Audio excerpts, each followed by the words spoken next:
আজকে এই মিলানায়তনে দাঁড়িয়ে আমার মনে হচ্ছে যে আমি সেই 1989-90 সেশনে ফিরে গেছি, যে সেশনে আমি ঢাকা বিশ্ববিদ্যালয়ে ভর্তি হয়েছিলাম।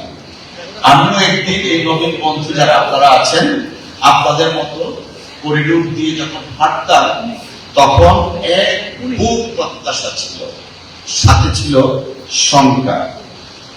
কিন্তু এই বিভাগ, এই ক্যাম্পাস আমাকে যা শিখিয়েছে তা কেবল বই পরীক্ষার মধ্যে সীমাবদ্ধ ছিল না।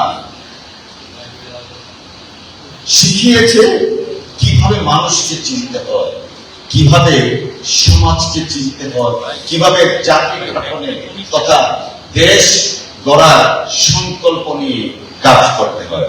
প্রিয় নবীন বন্ধুরা, আপনারা এমন একটি বিভাগে ভর্তি হয়েছেন যা কেবল অতীতের ঘটনাবলী মুখস্থ করার জায়গা নয়। ইতিহাস মানে হলো একটি আয়না, যেখানে একটি জাতি নিজেকে চিনতে পারে। যে জাতি তার ইতিহাস জানে না, সে ভবিষ্যতের পথও সঠিকভাবে খুঁজে পায় না।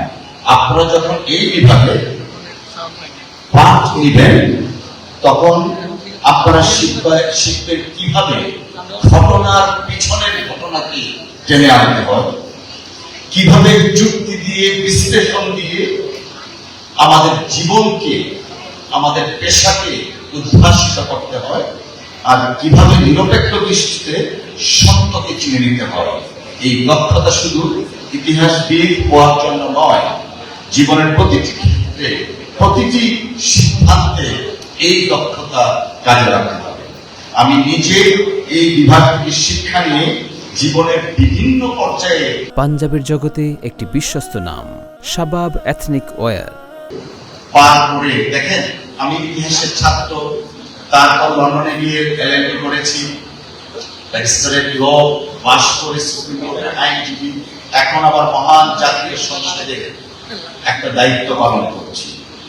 আমার এই যে কনফিডেন্স, আমার যে শিক্ষা, জীবনের এইটুকু অর্জন আমি মনে করি ইতিহাস বিভাগের কাছ থেকে আমার এই শিক্ষা এবং এই অর্জন।